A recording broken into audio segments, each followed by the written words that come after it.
Okay, the next step for us is going to be removing all of these tears and scratches. And to do that, let's go ahead and take our eyeglass tool and we can click up here and kind of zoom in a little bit better. Okay. And now let's take a look at this wall so that we can do the best job that we can here. We can see that the wall has bricks and there's kind of like a line, right? We've got a solid brick and then we've got one with a division. Then a solid brick, one with a division. We can see that's, that pattern's repeated for the whole wall. I mean, it's a standard brick wall. So what we want to do is we want to take this little section of the photo down here and we want to place that up here. And we do this with a tool called the clone stamp tool. Now the clone stamp tool looks like a rubber stamp. It's the third tool down in this second section. And there are two types here. You can also see there's this pattern stamp. We don't want that. We don't want the little checkerboard next to it like this. We want it just like this, clone stamp tool. Okay? And now what we want to do is go up to the top here and check our brush and go ahead and put it, 21, 27. It doesn't really matter, but one of these ones with the fuzzy edge. And we'll talk more about that later. Oops. If you get this message, just tell it okay. Now here's what we need to do. What we're going to do is we're going to tell it that we're going to start, since this brick right here, it's right at the bottom of the brick that should have the line in it. Okay, right? So this brick right here should basically be copied here. So what we're going to do is we're going to put the circle right on the top of this kind of horizontal division and the vertical division, and we hold down the Alt key. Okay, now I'm not clicking the mouse, just holding Alt, and you see I get this little target. I'm going to put it right there, right on the line, and click one time. Okay, now that just took a picture of that part of the image. Now I'm going to move up here to where that should be, and now I'm going to just click and start painting. I'm holding the button down, holding the mouse button down. Look at that. How cool is that? Right? We take that part of the image and we copy and paste it up there. So we can do the same thing over here. And let me zoom out a little bit. To zoom out, we just hold the Alt button when we have the eyeglass. Okay? So now up here at the top of the image, I'm going to get rid of this tear. So I'll click on the clone stamp here, and I'm going to hold the Alt key.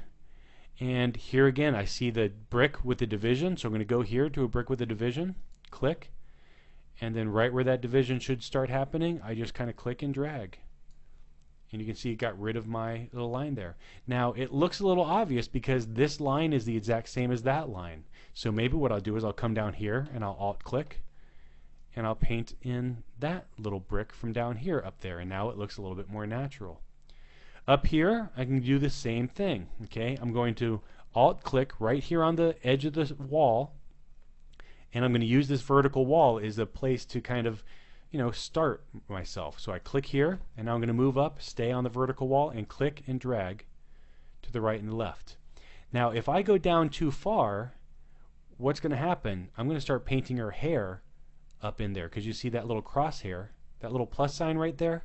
That's where it's copying from. So if I go down much more, look what's going to happen. Can you see that I got her hair up in that image? Okay, so I'm going to Control Z to undo that. And here's what I'm going to do. I'm going to Alt-click. I'm going to click here and just kind of drag up and drag down just a little bit. And now what I'm going to do is I'm going to click up here and go straight down and paint that up and back in there. Now you can see I've got this little tiny bit of a scratch in there, and so I'm going to just kind of click in the middle here and just kind of, just kind of wiggle around a little bit and get rid of that. Okay? Now over here on the dress, again, I've got the same situation. By the way, a quick way to move around on the document is to hold the Shift bar, or the space bar rather, and then it turns into the hand, and you can just click and drag the document around.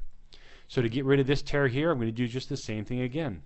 I hold Alt, and I'm going to click here on a good part of the dress, and then I move straight up, and I just kind of click and start painting it in. Okay? If any of the parts look a little bit unnatural, like right here I'm getting this little dark shadow, I'll just copy from up here and paint that over just a little bit. You can see now I've got two of this little line here, so I'll copy from over here and paint that in just a little bit. Alright, so what I want to do is avoid any repeating patterns. Okay, so go ahead and take some time, finish with this image. Here's another example where I'm going to click and drag to get part of it, but then I'll get the toes if I keep going. So I'm going to just Alt-click over here and start copying some. And now to get this little middle section, what I'm going to do is I'm going to select right up here and just grab that little section right there. You see that? Okay, so go ahead and get all of the tears and rips out of this image. If you really want to challenge, work on getting rid of this shadow down here. You don't have to do that, but it's a really great challenge. Okay, watch out for these rocks repeating themselves.